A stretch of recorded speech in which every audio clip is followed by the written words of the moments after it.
Hi everyone, welcome to Navachaitanya competitions YouTube channel. Navachaitanya competitions చాలా చక్కని క్వాలిటీతో కూడినటువంటి ఎగ్జామ్ సీరీసెస్ని అయితే అందిస్తుంది. దీంతో పాటుగా క్విక్ రివిజన్ కోసము వీడియో క్లాసెస్ కూడా అందుబాటులోకి తీసుకొని రావడం జరిగింది. అందులో భాగంగానే మనం ఈరోజు 6వ తరగతి మొదటి పాఠమైనటువంటి విశ్వం మరియు భూమి అనే లెసన్ని మనం డిస్కస్ చేద్దాం. దీనికంటే ముందుగా ఇంకా ఎవరైనా టెస్ట్ సిరీసెస్ గురించి మరింత సమాచారం మీరు తెలుసుకోవాలనుకుంటే కింద స్క్రోల్ అవుతున్నటువంటి నంబర్కి వాట్సాప్ ద్వారా కానీ నార్మల్ కాల్ ద్వారా కానీ మీరు కనెక్ట్ అయ్యి మరింత సమాచారాన్ని మీరు తెలుసుకోవచ్చు. ఓకే, మరి లేట్ చేయకుండా టాపిక్లోకి వెళ్ళిపోదాం. విశ్వము మరియు భూమి అంటున్నారు. ఇందులో ఫస్ట్ విశ్వం అంటే ఏంటి అనేది చూద్దాం. విశ్వం అంటే ఏంటి అంటే ఊహించలేని అనేక అంశాలు కలిగి ఉన్న విస్తారమైనటువంటి అంతరిక్షమును ఏమంటామంటే విశ్వము అంటాం. మరి ఈ విశ్వంలో ఏమేమి ఉన్నాయంట? సూర్యుడు, గ్రహాలు, పాలపుంత అనే నక్షత్ర వీధి మరియు అనేక ఇతర నక్షత్ర వీధులు కూడా ఉన్నాయి. అంటే మన పాలపుంత అనే వీధితో పాటు చాలా నక్షత్ర వీధులు ఉన్నాయి అని చెప్తున్నాడు. నెక్స్ట్ తర్వాత విశ్వం అనేది ఎంత పెద్దగా ఉందో ఇప్పటికీ ఎవ్వరికీ తెలియదన్నమాట. కాబట్టి విశ్వం ఎంత పెద్దదో ఎవ్వరికీ తెలియదు. నెక్స్ట్ వచ్చేసి విశ్వం యొక్క వ్యాప్తి అనేది అనంతమైనది. విశ్వం అనేది నేటికి వ్యాపిస్తూనే ఉందన్నమాట, వ్యాపిస్తూనే ఉంది. కాబట్టి ఇది అనంతం, దానికి ఒక అంతం అంటూ ఏమీ లేదు, కంటిన్యూగా వ్యాప్తి చెందుతూనే ఉంటుంది అని అర్థం. ఓకేనా. నెక్స్ట్ చూడండి, విశ్వాన్ని అధ్యయనం చేసే శాస్త్రాన్ని ఖగోళ శాస్త్రం అంటాం. ఓకేనా. విశ్వంలో ఉన్నటువంటి ఖగోళ వస్తువులన్నిటి గురించి అధ్యయనం చేసేటువంటి శాస్త్రాన్ని ఏమంటామంటే ఖగోళ శాస్త్రం అంటాం. అయితే రష్యన్ భాషలో దీన్ని ఏమని పిలుస్తామంటే కాస్మాలజీ అంటాం. అదే ఆంగ్ల భాషలో ఏమని పిలుస్తామంటే ఆస్ట్రానమీ అంటాం. ఓకేనా. ఆంగ్ల భాష ఆస్ట్రానమీ ఆంగ్ల భాష. ఇంకా రిమైనింగ్ ఏంది? కాస్మాలజీ. కాస్మాలజీ ఏది? రష్యన్ భాష. ఓకేనా. నెక్స్ట్ వచ్చేసి ఖగోళ శాస్త్రంలో శాస్త్రీయ పరిశోధన గెలీలియో అనే ఇటాలియన్ ఖగోళ శాస్త్రవేత్తతో ప్రారంభమైంది. ఓకేనా. శాస్త్రీయ పరిశోధనలు చేసినటువంటి మొట్టమొదటి వ్యక్తి ఎవరు అంటే గెలీలియో. మనకి శాస్త్రవేత్తలతో పాటు వాళ్ళ యొక్క దేశం అనేది కూడా కొంచెం ఇంపార్టెంట్. సో వాటి మీద కూడా ఫోకస్ చేయండి. గెలీలియో ఏ దేశస్థుడు అంటే ఇటాలియన్ దేశస్థుడు. ఓకేనా. మరి ఇతడు టెలిస్కోప్ అనే పరికరాన్ని తయారు చేయడం జరిగింది. గెలీలియో ఏ పరికరాన్ని తయారు చేశాడు?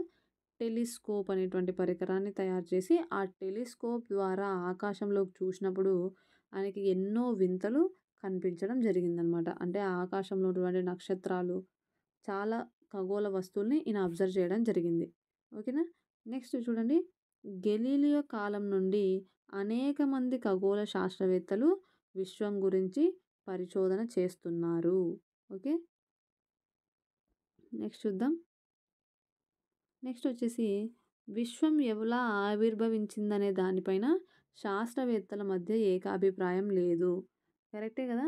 ఎందుకంటే ఒక్కొక్క సైంటిస్ట్ ఒక్కొక్క విషయాన్ని కనుక్కుంటున్నాడు. కాబట్టి చాలామందికి ఈ విశ్వం ఎలా ఏర్పడింది అనే దాని మీద ఏకాభిప్రాయం లేదు. ఒక్కొక్కరు ఒక్కొక్కరు పాయింట్ ఆఫ్ వ్యూలో చెప్తున్నారు అన్నమాట. నెక్స్ట్ చూద్దాం, విశ్వం అనేది ఏ భాషా పదం నుంచి రావడం జరిగింది అంటే లాటిన్ పదమైనటువంటి యూనివర్సం. యూనివర్స్ అనేటువంటి పదం ఉంది కదా, యూనివర్స్ అనే పదం ఏ పదం నుంచి వచ్చిందంటే యూనివర్సం అనే లాటిన్ పదం నుంచి రావడం జరిగింది. మరి దీనికి యూనివర్సం అనే దానికి అర్థం ఏంటి అంటే మొత్తం పదార్థము మరియు మొత్తం అంతరిక్షం. ఓకేనా. ఇక్కడ మీరు ఏం చేయండి అంటే ఈరోజే 7th క్లాస్ స్టార్ట్ చేసినారు కదా, కాబట్టి ఒక వైట్ పేపర్ తీసుకొని యూనివర్సం అనేది లాటిన్ పదము, ఇది దేనికి సంబంధించి? విశ్వానికి సంబంధించి రాసుకోండి. నెక్స్ట్ రాను రాను కూడా చాలా పదాలు వస్తాయి, అవి ఏ భాష పదాలు అనేవి కూడా వస్తుంది. కాబట్టి 7th క్లాస్ కంప్లీట్ అయిపోయే లోపల మొత్తం పదాలు అవి ఏ భాషా పదాలు అనేవి కూడా మీకు ఒక లైన్గా వచ్చేస్తుంది అన్నమాట. కాబట్టి అది క్విక్ రివిజన్ కోసం మీకు యూజ్ అవుతుంది. ఓకేనా. నెక్స్ట్ చూద్దాం, విశ్వం అనేది సెకనుకు ఎన్ని కిలోమీటర్ల మేర విస్తరిస్తుంది అంటే 70 కిలోమీటర్ల మేర విస్తరిస్తుంది. ఓకేనా. నెక్స్ట్ చూడండి, అంతరిక్షంలోని నక్షత్రాలను, గ్రహాలు మరియు ఇతర సహజ వస్తువులను అధ్యయనం చేసే వ్యక్తిని ఏమంటాము అంటే ఖగోళ శాస్త్రవేత్త కదా. మరి ఖగోళ వస్తువులపై ప్రయోగాలు లేదంటే ఖగోళ వస్తువులపై అధ్యయనం చేసేటువంటి వ్యక్తిని ఏమని పిలుస్తాం? ఖగోళ శాస్త్రవేత్త అని పిలవడం జరుగుతుంది. ఓకే, నెక్స్ట్ చూద్దాం. విశ్వం ఆవిర్భావం. మరి విశ్వం ఆవిర్భావం మీద ఒక్కొక్కరి పాయింట్ ఆఫ్ వ్యూ ఒక్కొక్కలాగా ఉంది కదా శాస్త్రవేత్తలకు సంబంధించి. అందులో చాలామంది ఏకీభవించినటువంటి ఒక సిద్ధాంతం ఏది అంటే మహావిస్ఫోటన సిద్ధాంతము. దీనినే ఏమంటామంటే బిగ్ బ్యాంగ్ సిద్ధాంతం అంటాం. ఓకేనా, ఏమని పిలుస్తాం? బిగ్ బ్యాంగ్ సిద్ధాంతం అంటాం. మరి ఈ మహావిస్ఫోటన సిద్ధాంతాన్ని ప్రతిపాదించినటువంటి శాస్త్రవేత్త ఎవరు అంటే మనకి బెల్జియం దేశానికి చెందినటువంటి జార్జిస్ లెమైటర్. ఓకేనా, బెల్జియం దేశానికి చెందినటువంటి జార్జిస్ లెమైటర్. మరి గెలీలియో ఏ దేశస్థుడు? ఇటలీ దేశస్థుడు. ఓకేనా, జార్జిస్ జావత్ వస్తుంది, బెల్జియం జావత్ వస్తుంది. ఓకేనా, నెక్స్ట్ చూద్దాం. మరి ఈ విశ్వం అనేది ఆవిర్భావం ఎలా జరిగింది అని జార్జిస్ లెమైటర్ చెప్తున్నాడు అంటే 13.7 బిలియన్ సంవత్సరాల క్రితం. ఎన్ని సంవత్సరాలు? 13.7 బిలియన్ అంటున్నాడు. మిలియనా, బిలియనా, కోట్ల, పక్కన ప్రమాణాలు కూడా చాలా ఇంపార్టెంట్. నంబర్ బాగా గుర్తుంటుంది మనకి. 13.7 అనే నంబర్ బాగా గుర్తుంటుంది. కానీ పక్కన ఉన్నటువంటి ప్రమాణాలు మర్చిపోయేటువంటి ఛాన్స్ ఉంది, కన్ఫ్యూజ్ అయ్యే ఛాన్స్ ఉంది. కాబట్టి 13.7 బిలియన్ సంవత్సరాల క్రితము అని అర్థం. ఓకేనా, మరి విశ్వం అనేది ఎలా ఏర్పడిందంట? 13.7 బిలియన్ సంవత్సరాల క్రితము ఒక చిన్న అణువుగా విశ్వం అనేది స్టార్ట్ అయ్యింది అని చెప్తున్నాడు. ఒక 13.7 బిలియన్ సంవత్సరాల క్రితం ఒక చిన్న అణువుగా మొదలై నేటికి విస్తరిస్తుంది. ఎలా విస్తరిస్తుంది? సెకనుకు 70 కిలోమీటర్ల మేర విస్తరిస్తుంది కదా. మరి ఈ చిన్న అణువు ఉంది కదా, ఈ చిన్న అణువు ఎలా ఉండేదంట? అత్యంత ఉష్ణోగ్రత మరియు అధిక సాంద్రత కలిగి ఉన్నటువంటి చిన్న బంతిలాగా ఉందంట. ఓకేనా, దాంట్లో ఆ బంతి లోపల ఎట్లుందంట? ఎక్కువ ఉష్ణోగ్రత మరియు ఎక్కువ సాంద్రత ఉంది. దీనివల్ల ఏమైపోయిందంటే ఈ చిన్న బంతిలాగా ఉండేటువంటి ఇది ఉంది, బంతి ఉంది కదా, ఇది ఆ అధిక సాంద్రత, అధిక ఉష్ణోగ్రత వల్ల అది ఏమైందంటే మహావిస్ఫోటనం జరిగిందంట. ఓకేనా, ఈ మహావిస్ఫోటనం జరిగి ఇదేమైందంట చెల్లా చెదురుగా ముక్కలు ముక్కలుగా విడిపోయింది. ఈ బంతి అనేది ఎలా విడిపోయింది? ముక్కలు ముక్కలుగా విడిపోయింది. దీని ద్వారానే గ్రహాలు, నక్షత్రాలు, ఇతర ఖగోళ వస్తువులు అనేవి ఏర్పడ్డాయి అని చెప్పేసి మనకు జార్జిస్ లెమైటర్ గారు వివరించడం జరిగింది. ఓకేనా, చూడండి. అణువు యొక్క ఉష్ణోగ్రత మరియు సాంద్రత పెరిగిన కారణంగా అది పేలిపోయి విశ్వమంతా చిన్న చిన్న ముక్కలుగా విసిరివేయబడింది. ఫలితంగా విశ్వంలో ఏమేర్పడినాయంట? నక్షత్రాలు, గ్యాలక్సీలు, గ్రహాలు, ఉపగ్రహాలు, ఖగోళ వస్తువులు అనేవి ఏర్పడ్డాయి. విశ్వం యొక్క విస్తరణ నేటికి జరుగుతూనే ఉంది కదా, మనం ఆల్రెడీ డిస్కస్ చేసినాం.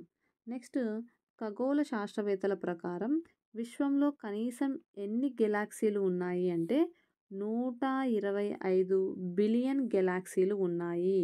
ఎన్ని గెలాక్సీలు? 125 బిలియన్. బిలియనా, మిలియనా అనేది చూసుకోవాలా.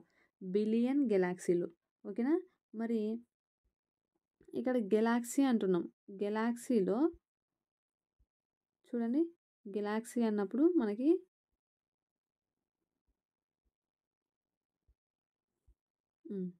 గెలాక్సీ అన్నప్పుడు మనకి ఏముంటుంది? ఒక నక్షత్రం ఉంటుంది, దాని చుట్టూ కూడా గ్రహాలు తిరుగుతూ ఉంటాయి. అట్లాంటి గెలాక్సీలో ఒక అంచు నుంచి మరొక అంచుకు మధ్య గల దూరం ఎంత ఉండొచ్చు అంటే 1,20,000 కాంతి సంవత్సరాలు.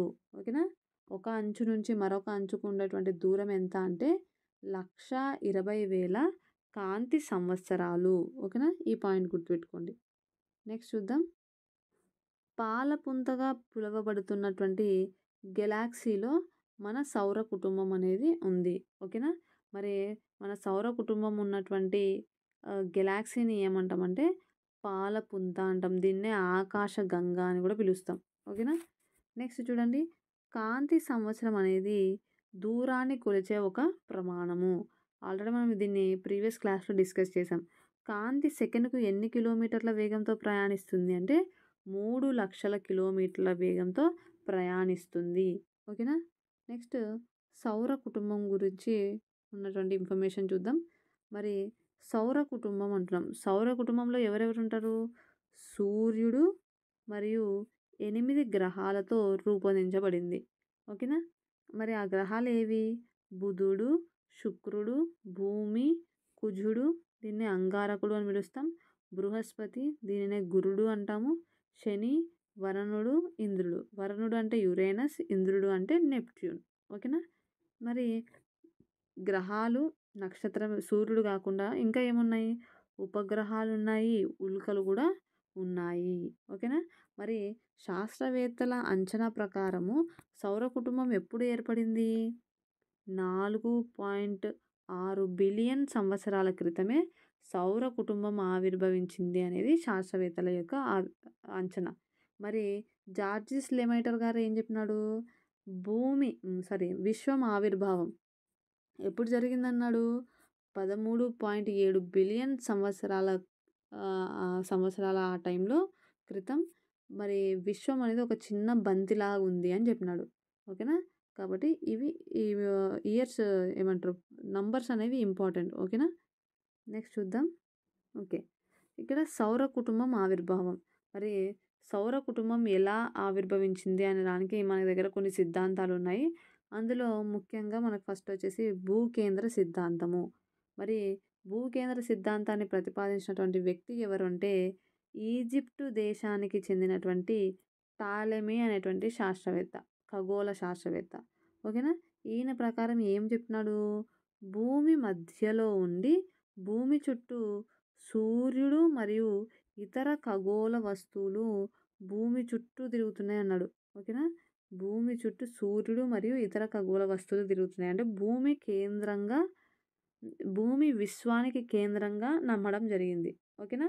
అయితే ఈయన చెప్పినటువంటి సిద్ధాంతాన్ని చాలామంది తోసిపుచ్చినారనమాట. కాబట్టి ఇది అంతగా అంత పర్ఫెక్షన్‌గా లేదు అని చెప్పేసి చాలామంది నమ్మలేదనమాట దీన్ని. నెక్స్ట్ చూస్తే మనకి సూర్య కేంద్రక సిద్ధాంతం రావడం జరిగింది. ఓకేనా? సూర్యకేంద్రక సిద్ధాంతం. మరి సూర్యకేంద్రక సిద్ధాంతాన్ని ప్రతిపాదించిన వ్యక్తి ఎవరు అంటే పోలిష్ దేశానికి చెందినటువంటి నికోలస్ కోపర్నికస్. ఓకేనా? పోలిష్ దేశానికి చెందినటువంటి నికోలస్ కోపర్నికస్ అనేటువంటి శాస్త్రవేత్త మరి సూర్యకేంద్రక సిద్ధాంతాన్ని ప్రతిపాదించడం జరిగింది.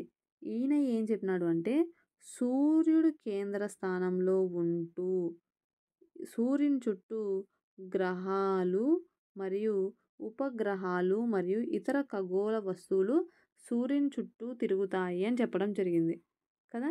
మరి నేటికి మనం ఈ సిద్ధాంతాన్ని ఫాలో అవుతున్నాం. సో ఇది చాలామంది శాస్త్రవేత్తలతో అంగీకరించబడింది కాబట్టి సూర్యకేంద్రక సిద్ధాంతాన్ని ప్రతిపాదించింది ఎవరంటే నికోలస్ కోపర్నికస్. ఓకేనా? నిహారిక పరికల్పన సిద్ధాంతం. మరి ఈ నిహారిక పరికల్పన సిద్ధాంతాన్ని అభివృద్ధి చేసినటువంటి వ్యక్తి ఎవరు అంటే ఇమ్మాన్యుయల్ కాంట్. ఓకేనా? మరి ఈ నిహారికలను ఏమంటామంటే నెబ్యులర్ అని పిలుస్తాం.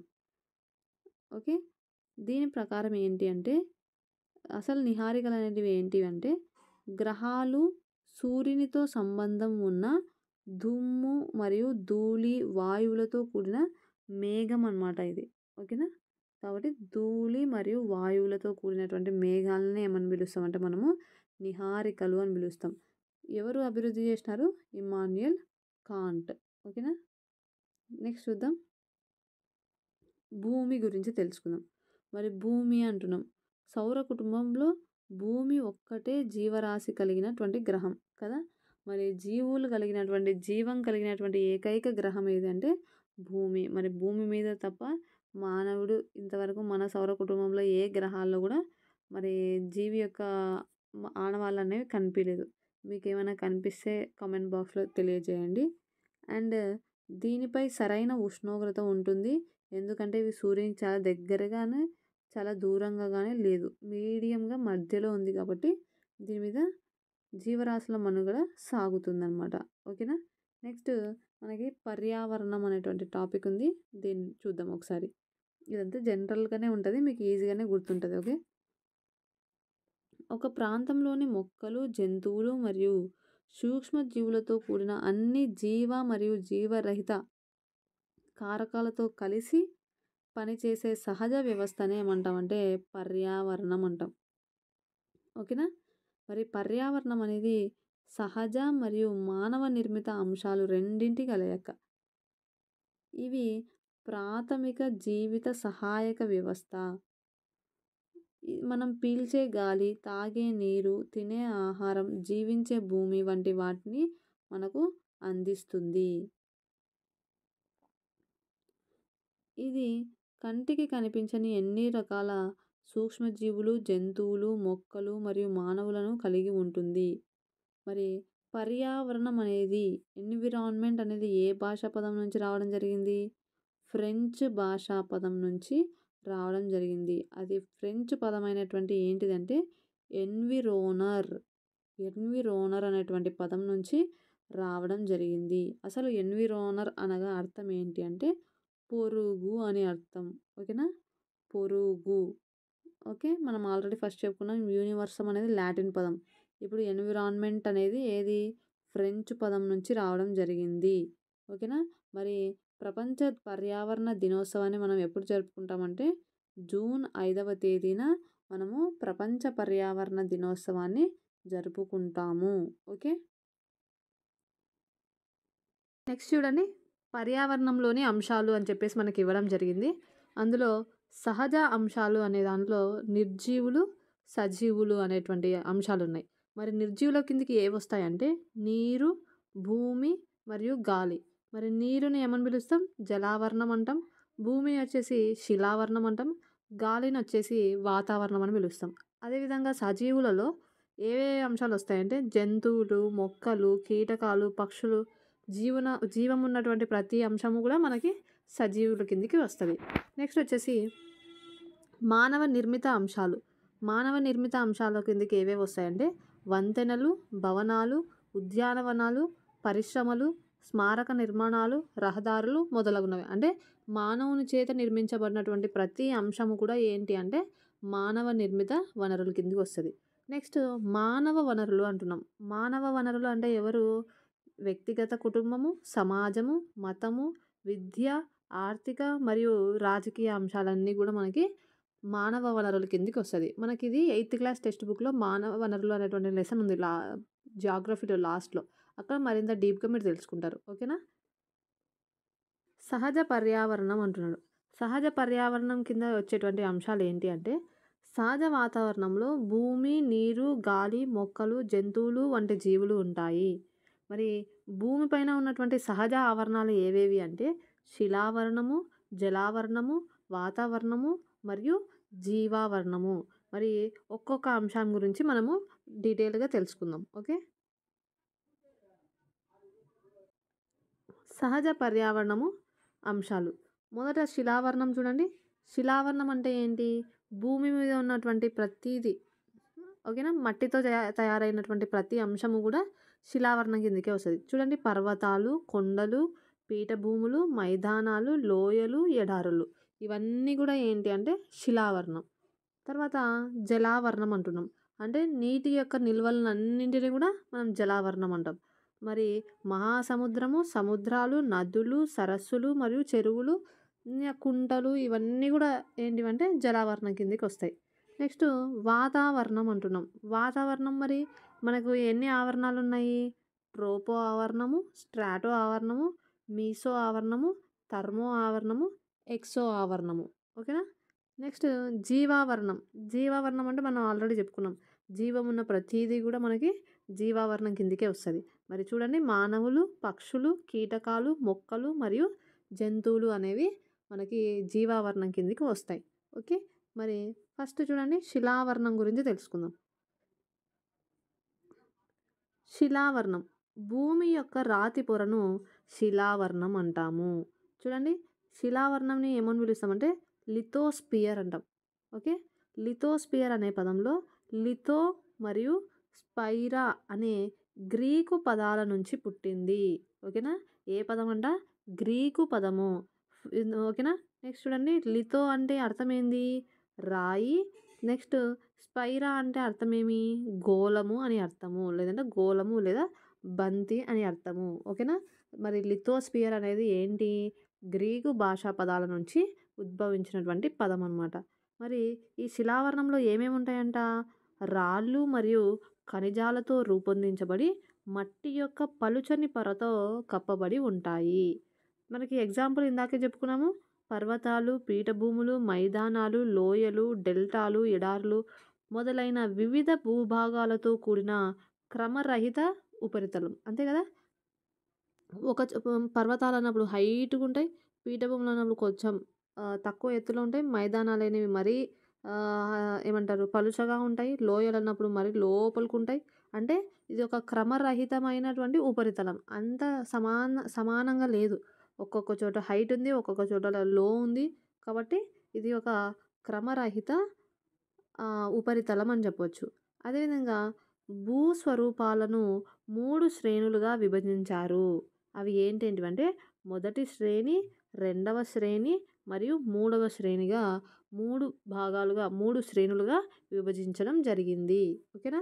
నెక్స్ట్ మరి చూడండి ప్రపంచ ధరిత్రి దినోత్సవాన్ని ఎప్పుడు జరుపుకుంటాము అంటే ఏప్రిల్ 22వ తేదీన ప్రపంచ ధరిత్రి దినోత్సవాన్ని మనం జరుపుకుంటున్నాం. మరి భూమి ఎలా ఉంటుంది? భూమి అంతర్భాగాన్ని ఒకసారి గమనిస్తే భూమి అంతర్భాగం అనేది కోడిగుడ్డు ఆకారాన్ని పోలి ఉంటుంది అని చెప్తున్నాడు.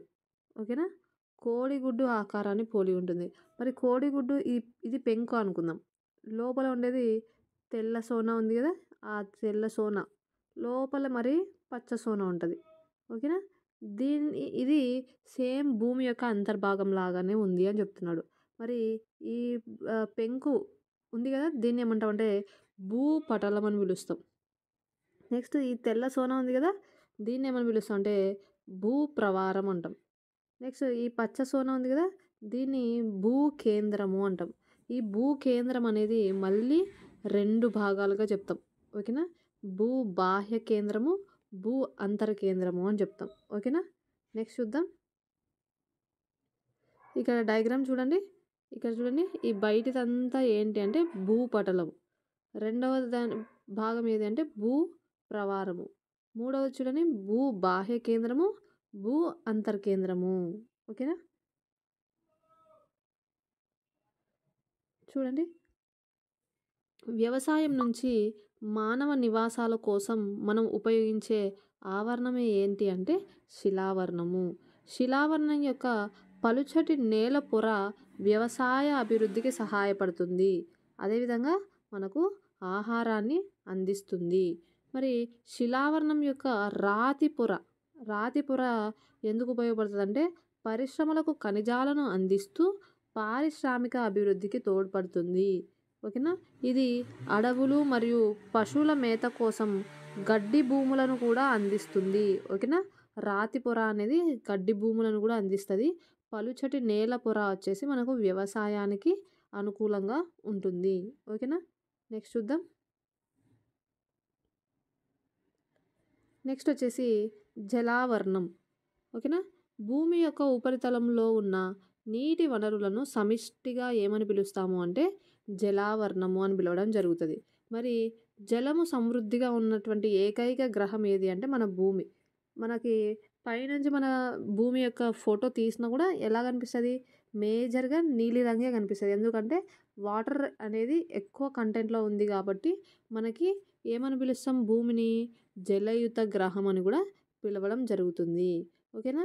మన గ్రహం మీద జీవం యొక్క ఉనికిని ప్రధానంగా నీరు మరియు గాలిపైన ఆధారపడి ఉంటుంది. మరి భూమి యొక్క ఉపరితలం సుమారు 2/3 వంతు నీటితో ఆవరించబడి ఉంది. ఓకేనా. 2/3 వంతు. ఈ వంతులు చాలా ఇంపార్టెంట్. నంబర్ అనేది చాలా ఇంపార్టెంట్ కాబట్టి బాగా ఫోకస్ చేయండి. 2/3 వంతు అంటే 71% ఏమున్నదంట నీటితో ఆవరించబడి ఉంది. కేవలం 1% నీరు మాత్రమే మన అవసరాలకు ఉపయోగపడుతుంది. ఈ 71% నీరుంది గదా! ఇందులో కేవలం 1% మాత్రమే మనకు మంచినీరనమాట. మన అవసరాలకు ఉపయోగపడేది. మిగిలిన 99% నీరు ఏంటి? నీరు ఎలా ఉంది అంటే మంచు రూపంలో మరియు ఉప్పు నీరుగా మొదలైన రూపాలలో ఉందనమాట. ఇవి మనకి ఏమి యూజ్ లేదనమాట దాని నుంచి. ఓకేనా? నెక్స్ట్ చూడండి. మరి జలావరణము అంటున్నాం గదా! జలావరణం అంటే నదులు, సరస్సులు, సముద్రాలు, మహాసముద్రాలు వంటి వివిధ రకాల నీటి వనరులను కలిగి ఉంటుంది. నీటి వనరులు అంటేనే నథింగ్ బట్ అది ఏంటి జలావరణము అనేటువంటి పాయింట్ మనం గుర్తుపెట్టుకోవాలి. ఓకేనా? నెక్స్ట్ చూద్దాం. నెక్స్ట్ చూడండి. నీటిలో కొంత భాగం భూమి లోపల రాళ్ళ పొరల మధ్య లోతుగా ఉంటుంది. దీనిని ఏమంటాం భూగర్భ జలం అని పిలుస్తాం. ఓకేనా? జలావరణం అన్ని జీవులకు నీటిని అందిస్తుంది. నెక్స్ట్ వచ్చేసి దీన్ని జలావరణంను ఏమంటాము హైడ్రోస్పియర్ అని పిలుస్తాం. ఓకేనా? ఈ హైడ్రోస్పియర్ అనేటువంటి పదము హైడర్ మరియు స్పైరా అనే గ్రీకు పదాల నుంచి ఉద్భవించింది. ఏ పదాలు? గ్రీకు పదాల నుంచి ఉద్భవించింది. హైడర్ అంటే అర్థం ఏంటి? నీరు అనే అర్థం. మరి స్పైరా అంటే ఏంటి? ఆల్రెడీ ఇందాకే చెప్పుకున్నాం గోళము లేదా బంతి అని అర్థము. మరి ప్రపంచ జల దినోత్సవాన్ని ఎప్పుడు జరుపుకుంటాము అంటే మార్చి 22వ తేదీని మనము ప్రపంచ జల దినోత్సవంగా జరుపుకుంటాము. ఓకే. నెక్స్ట్ చూడండి. వాతావరణము అంటున్నాం. మరి భూమి చుట్టూ ఉన్న గాలి యొక్క పలుచటి పొరను ఏమని పిలుస్తామంటే మనము వాతావరణము అని పిలవడం జరుగుతుంది. ఈ వాతావరణం అనేది భూమి చుట్టూ ఇప్పుడు ఇక్కడ చూడండి.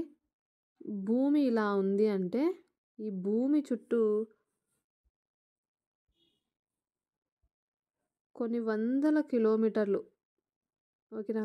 కొన్ని వందల కిలోమీటర్లు ఈ ఏమంటారు గాలి అనేది ఆవరించి ఉంది. ఓకేనా? దీన్ని ఏమని పిలుస్తాం? ఈ గాలి వాతావరణాన్ని మనం ఏమని పిలుస్తామంటే వాతావరణం అని పిలుస్తాం. ఓకే. మరి వాతావరణం అనేది ఏ భాషా పదము? వాతావరణం అనేది అట్మాస్ఫియర్ అని పిలుస్తాం ఇంగ్లీష్‌లో అయితే. అయితే ఈ అట్మాస్ఫియర్ అనేటువంటి పదము ఏ పదాల నుంచి రావడం జరిగిందంటే అట్మోస్ మరియు స్పైరా అనే గ్రీకు పదాల నుంచి ఉద్భవించింది. ఓకేనా? అన్ని గ్రీకు పదాలే. మళ్ళీ పర్యావరణం అనేది వేరే. అది ఒకసారి అబ్జర్వ్ చేయండి. అట్మాస్ అంటే ఏంటి? ఆవిరి అని అర్థము. స్పైరా అంటే ఏంటి? గోళము లేదా బంతి అని అర్థము. ఓకేనా? మరి ప్రపంచ ఓజోన్ దినోత్సవాన్ని మనం ఎప్పుడు జరుపుకుంటాము అంటే సెప్టెంబర్ 16వ తేదీని ప్రపంచ ఓజోన్ దినోత్సవంగా మనము జరుపుకుంటాము. ఓకేనా? నెక్స్ట్ చూద్దాం. మరి వాతావరణం అన్నాం కదా! వాతావరణం అంటే ఏంటి? అనేక వాయువుల యొక్క మిశ్రమము. ఇందులో ముఖ్యమైనటువంటివి ఏవేవి అంటే నత్రజని, ఆక్సిజన్, కార్బన్ డయాక్సైడ్ అయినటివి ముఖ్యమైన వాయువులుగా మనం చెప్పుకుంటాం. అదే ఆక్సిజన్ అంటే ఏమంటాము? ప్రాణవాయువుగా దీన్ని పరిగణించడం జరుగుతుంది. ఎందుకంటే ఆక్సిజన్ లేకపోతే మనకు శ్వాసక్రియ అనేది ఉండదు. శ్వాసక్రియ లేదంటే అసలు ఒక జీవి బతకడం అనేది చాలా కష్టం. కాబట్టి ఆక్సిజన్ లేకుండా ప్రాణం అనేది ఉండదు. మరి వాతావరణంలో ఈ వాయువులనేవి ఒక్కొక్కటి ఎంత శాతం ఉన్నాయనేది అబ్జర్వ్ చేద్దాం. ఎంత శాతం ఉన్నాయంట? నైట్రోజన్ వచ్చేసి 78% ఉంది. ఓకేనా? చాలా ఇంపార్టెంట్. బాగా అబ్జర్వ్ చేయండి. ఆక్సిజన్ వచ్చేసి 21%. కార్బన్ డయాక్సైడ్ వచ్చేసి 0.03%. తర్వాత ఆర్గాన్ వచ్చేసి 0.93%. అదేవిధంగా ఇతర వాయువులు వచ్చేసి 0.04%. ఓకే. కార్బన్ డయాక్సైడ్ 0.03, ఇతర వాయువులు 0.04. జస్ట్ 1 పాయింట్ అంతే. ఓకేనా? నెక్స్ట్ చూద్దాం. వాతావరణం అనేది మనకు 5 పొరలుగా ఉండడం జరిగింది. అవి ఏవి అంటే ట్రోపో ఆవరణం, స్ట్రాటో ఆవరణం, మీసో ఆవరణం, థర్మో ఆవరణం, అదేవిధంగా ఎక్సో ఆవరణము. ఓకేనా? TSMTE ట్రోపో ఆవరణం, స్ట్రాటో ఆవరణం, మీసో ఆవరణం, థర్మో ఆవరణం, ఎక్సో ఆవరణం. ఓకేనా?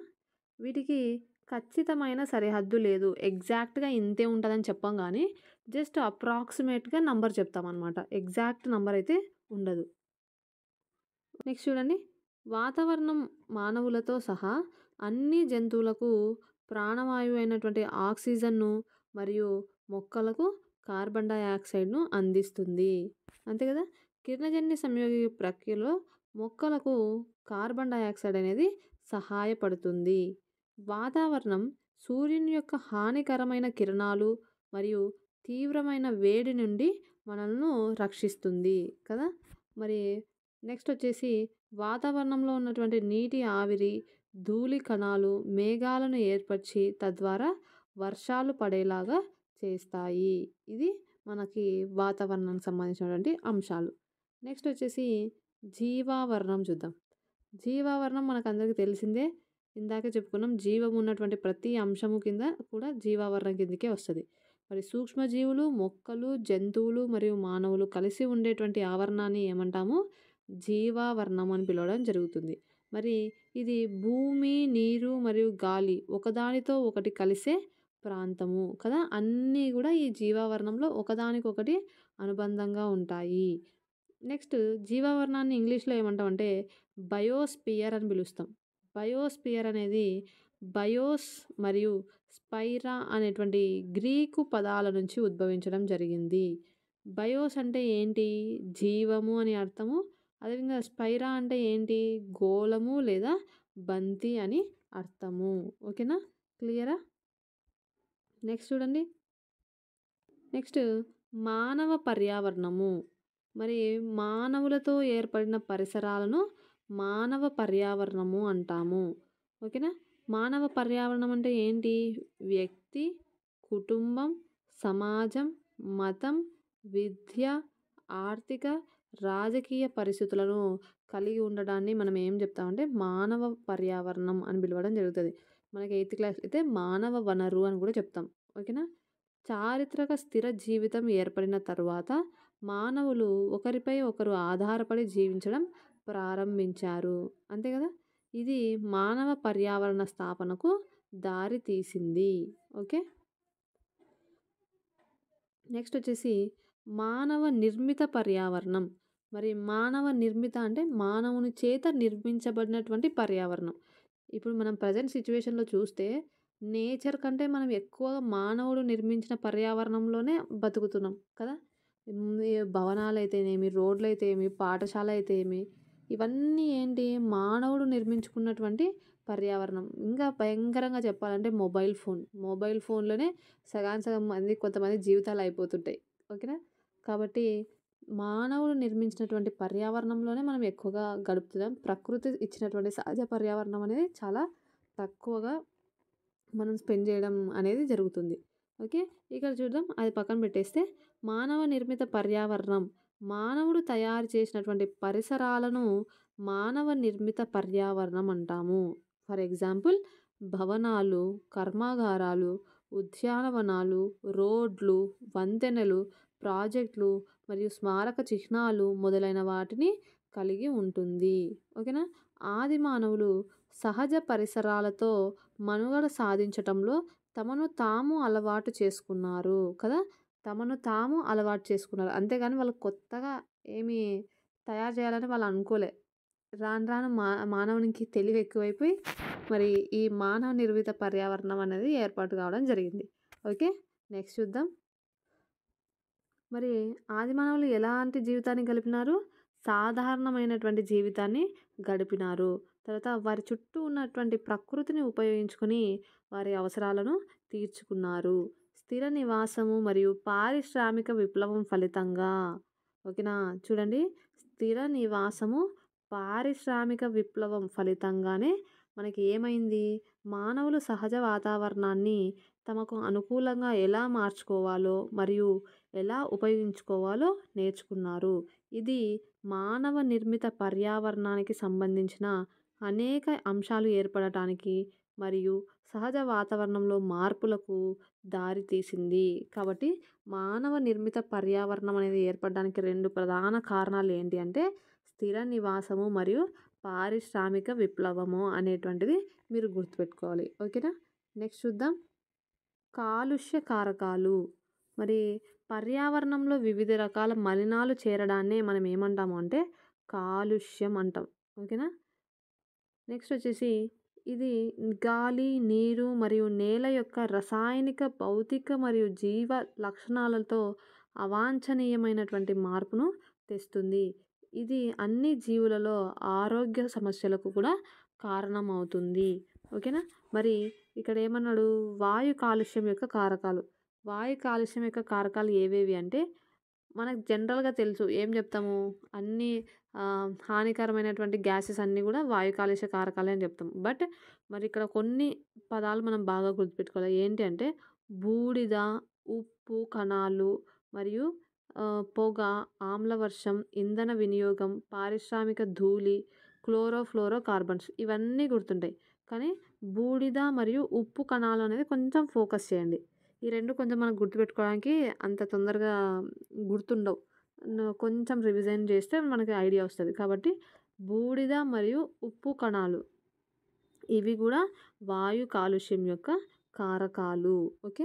నెక్స్ట్ వాయు కాలుష్యం యొక్క ప్రభావం అనేది ఎలా ఉంటుంది అని చూస్తే మరి వాయు కాలుష్యం యొక్క ప్రభావం ఎలా ఉంటుంది? గాలి కాలుష్యం వల్ల భూగోళం వేడెక్కడం, వాతావరణంలో మార్పులు రావడం, ఆమ్ల వర్షాలు కురవడం, పొగమంచు ఎక్కువగా కురవడం, వ్యవసాయ క్షేత్రాల క్షీణత, జంతు జాతులు అంతరించిపోవడం మరియు శ్వాసకోశ ఆరోగ్య సమస్యల వంటివి సంభవిస్తాయి కదా. అన్ని నష్టాలే కనిపిస్తున్నాయి. ఒకటి కూడా యూజ్ కనిపించడంలే కదా. నెక్స్ట్ చూద్దాం. వాయు కాలుష్యకానికి నివారణ. మరి ఎలా ఈ వాయు కాలుష్యాలను తగ్గించాలి అంటే నథింగ్ బట్ ఏంటి? వాయు కాలుష్యాన్ని తగ్గించడానికి వివిధ కాలుష్య నియంత్రణ సాంకేతికలు మరియు భూ వినియోగ ప్రణాళిక వ్యూహాలు అనేవి అందుబాటులో ఉన్నాయి. ఓకే. మరియు నీటి కాలుష్యం. నీటి కాలుష్యం అంటే ఏంటంటే నీటి నాణ్యతలో ఏదైనా భౌతిక, జీవ లేదా రసాయన మార్పు జరిగి దానివల్ల జీవులపై దుష్ప్రభావం ఏర్పడినట్లయితే దానిని ఏమంటామంటే నీటి కాలుష్యం అని పిలవడం జరుగుతుంది. ఓకే. మరి నీటి కాలుష్యకానికి గల కారణాలు ఏంటి అని చూస్తే మనకి పారిశ్రామిక కాలుష్యాలలో అనేక రకాల సేంద్రియ, అకర్బన కాలుష్య కారకాలు అనేవి ఉన్నాయి. ఉదాహరణకు కాగితం మరియు కాగితపు గుజ్జు, రంగులు వేసే వస్త్ర పరిశ్రమలు మొదలగునవి. ఇవన్నీ ఏం చేస్తాయి? వాళ్ళు వాడేటువంటివన్నీ వాడేసి వేస్టేజ్ మెటీరియల్ అంతా వాటర్‌లో కలిపేస్తారు. కాబట్టి అట్లాంటప్పుడు కూడా నీటి కాలుష్యం అవ్వడానికి ఎక్కువ ఛాన్సెస్ ఉన్నాయి కదా. అదేవిధంగా ఎరువులు, రసాయన పరిశ్రమలు కూడా నీటి కాలుష్య సమస్యను తీవ్ర పర్యావరణ సమస్యగా మార్చాయి. ఓకే. గాలి, నీరు వంటి సహజ వనరులను పరిరక్షించే మార్గాలు ఏంటేంటివి అంటే ఇవి జనరల్‌గా మీకు చదివినా కూడా గుర్తుండిపోతాయన్నమాట. ఏం అంత అనిపియదు. కానీ నేను ఒకసారి మీకు రివైజ్ చేస్తాను చూడండి. పునర్వినియోగం మరియు పునరుత్పాదన చేయడం ద్వారా పునరుత్పాదక వనరుల సామర్థ్యాన్ని పెంచాలి. పునరుత్పాదక వనరులు అంటే ఏంటి? తిరిగి పునరుద్ధరింపబడేటువంటి వనరులు. మనకేంటివి అవి? సౌరశక్తి గానీ, పవన శక్తి గానీ, జలశక్తి గానీ ఇవన్నీ కూడా మనకి ఏంటి? పునరుత్పాదక వనరులు. కాబట్టి వీటిని యొక్క సామర్థ్యాన్ని పెంచాలి అంటున్నాడు. విద్యుత్ దగ్గర ఉపయోగించేటువంటి ఏమంటారు సోలార్‌ని ఉపయోగించి, వాటర్‌ని ఉపయోగించి విద్యుత్ తయారు చేయడము. అట్లా ఆల్టర్‌నేట్స్ వెతుక్కోమని చెప్తున్నానన్నమాట. నెక్స్ట్ తర్వాత మన అటవీ సంపదను కాపాడటానికి ఎక్కువ మొక్కలను నాటడం. తర్వాత పునరుత్పాదకం వీలు కాని వనరులకు ప్రత్యామ్నాయాలను ఉపయోగించాలి. బయోగాస్, బయో ఇంధనాల వాడకాన్ని వాడాలి అంటున్నాడు. ఇప్పుడు పునరుత్పాదకం కానివి ఏవి? బొగ్గు గానీ, సహజ వాయువు గానీ, పెట్రోలియం గానీ అవి ఏర్పడాలంటే కొన్ని వందల సంవత్సరాలు, వేల సంవత్సరాలు పడతది. మరి అట్లాంటి వాటిని కంప్లీట్‌గా వాడకుండా దాంట్లకు ప్రత్యామ్నాయంగా వేరేవి వాడండి అంటున్నాడు. బయోగ్యాస్ కానీ, బయో ఇంధనాలు గానీ ఇట్లాంటివి వాడండి. వాటి యొక్క నిల్వల్ని మరీ తగ్గించొద్దండి అని చెప్తున్నాడు. ఓకే. నెక్స్ట్ చూద్దాం.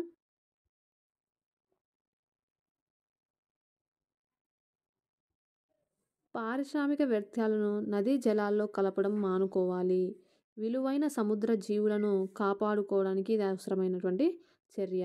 అదేవిధంగా నీటిని సరైన పద్ధతిలో వినియోగించాలి. అంతే కదా! మరి పారిశ్రామిక వ్యర్థాలను నీటిలో కలిపినప్పుడు ఏమైతది? నీటిలో ఉన్నటువంటి అనేక ఏమంటారు జీవులన్నీ గూడా చనిపోతాయి. చేపలు గానీ, చాలా వెరైటీ ఆఫ్ ప్లాంట్స్ ఉంటాయి. అట్లాంటివి గూడా ఏమైతదంటే కలుషితం అయిపోయి అవి అంతరించిపోయేటువంటి ప్రమాదం అనేది ఉంది. అదేవిధంగా నీటిని సరైన పద్ధతిలో వినియోగించాలి. అది ఎక్కడి నుంచి స్టార్ట్ అవుతదంటే అది మన నుంచే స్టార్ట్ అవుతది. మనం ఎలా ఉంటదంటే మనం చెప్పేవి దండిగా చెప్తాం గానీ పాటించేవి చాలా తక్కువుంటాయి. కాబట్టి మనం పాటిస్తూ ఇతరులకు చెప్పినప్పుడు అది మంచిగా అనిపిస్తది. సో, నీటిని గూడా ఎంత అవసరమో అంతే వాడుకోవాలంట. ఏమంటారు మొహం కడుక్కోవడానికి బకెట్ నీళ్ళు చల్లకుండా ఒక 4 మగ్గులు అట్లా. దాన్ని ఏమంటామంటే మనకు అవసరమైనంత వరకు మాత్రమే దాన్ని వాడుకోవాలన్నమాట వాటర్‌ని. నెక్స్ట్ చూడండి విపత్తులు.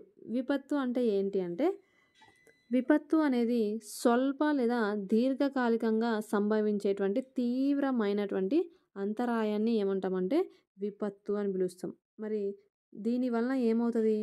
మానవ శారీరక, ఆర్థిక లేదా పర్యావరణ నష్టం అనేది సంభవిస్తుంది.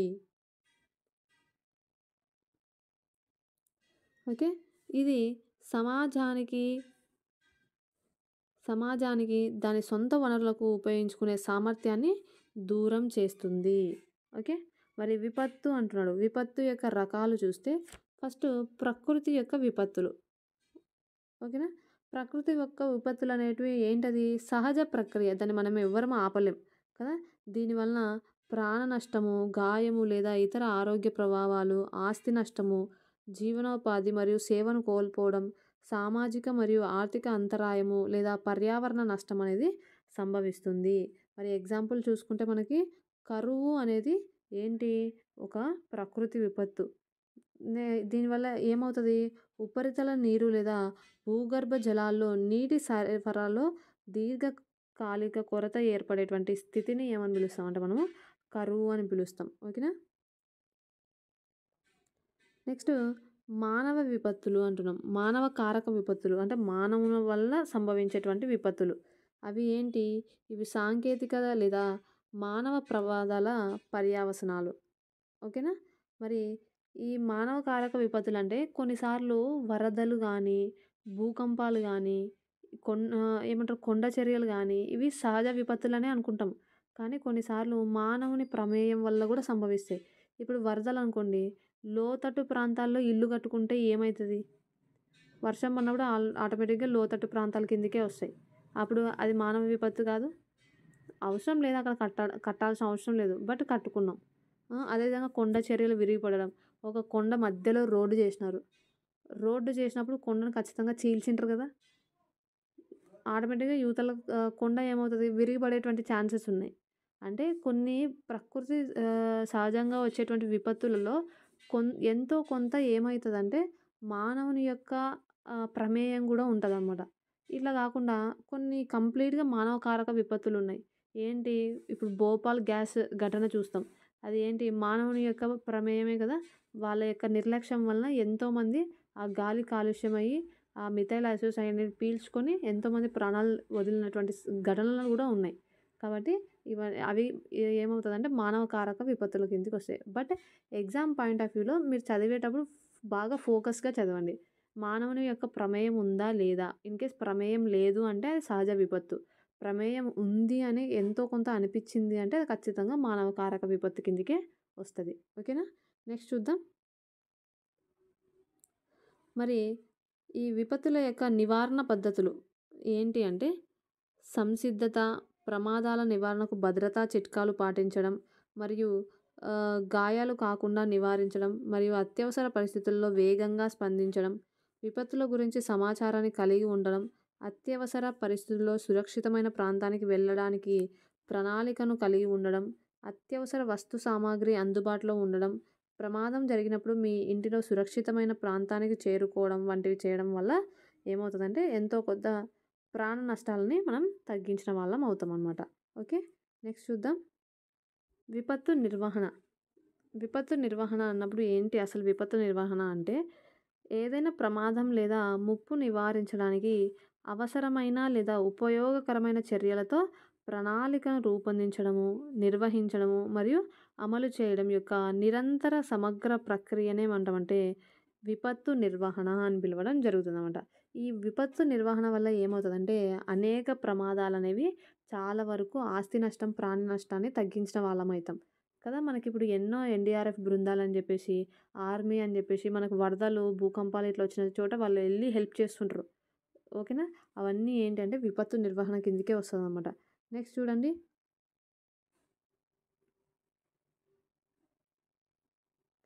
విపత్తు తీవ్రత మరియు పరిణామాలను తగ్గించడం, ఏదైనా విపత్తు ఎదుర్కోవడానికి సంసిద్ధంగా ఉండడం, సామర్థ్యాన్ని పెంపొందించడం, అనుకోకుండా సంభవించే విపత్తుల పట్ల సత్వరంగా స్పందించడం, విపత్తు యొక్క తీవ్రత లేదా పరిమాణాన్ని అంచనా వేయడం, వీటన్నిటిని కూడా ఏమంటామంటే విపత్తు నిర్వహణ అని పిలుస్తాం.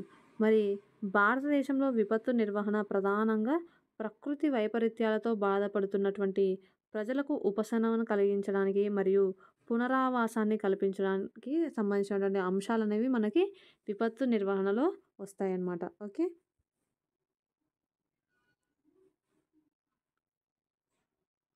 మరి పదవ ప్రణాళిక, పదవ పంచవర్ష ప్రణాళికలో మొదటిసారిగా విపత్తు నిర్వహణ అభివృద్ధి అనేటువంటి అంశాన్ని ఆహ్, చేర్చడం జరిగిందనమాట. ఎందుకంటే ఇట్లాంటివి మళ్ళీ జరగకూడదు. ఒకవేళ జరిగినా కూడా భయంకరమైనటువంటి నష్టం అనేది జరగకూడదు. ప్రాణ నష్టం జరగకూడదు. ఆస్తి నష్టం జరగకూడదు అని చెప్పేసి ఈ పదవ పంచవర్ష ప్రణాళికలో మొట్టమొదటిసారిగా విపత్తు నిర్వహణ అభివృద్ధి అనేటువంటి అంశాన్ని చేర్చడం జరిగింది.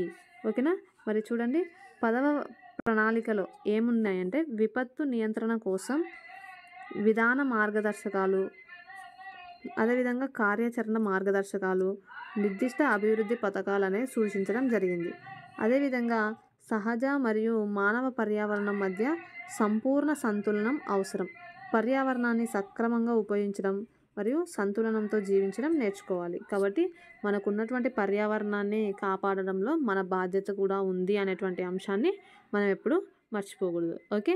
మరి ఇది ఈ లెసన్‌లో ఉన్నటువంటి మోస్ట్ ఇంపార్టెంట్ పాయింట్స్. మళ్ళీ రేపటి వీడియోలో మరొక లెసన్‌తో మీ ముందుంటాను. అంతవరకు సెలవు. మరి ఈ వీడియో కనుక మీకు నచ్చినట్టయితే లైక్ చేయండి, షేర్ చేయండి. ఏవైనా డౌట్స్ ఉంటే కామెంట్ చేయండి. అండ్ సబ్స్క్రైబ్ చేసుకోవాల్సిందిగా మనస్ఫూర్తిగా కోరుకుంటూ సెలవు తీసుకుంటున్నాను. Thank you so much and have a nice day.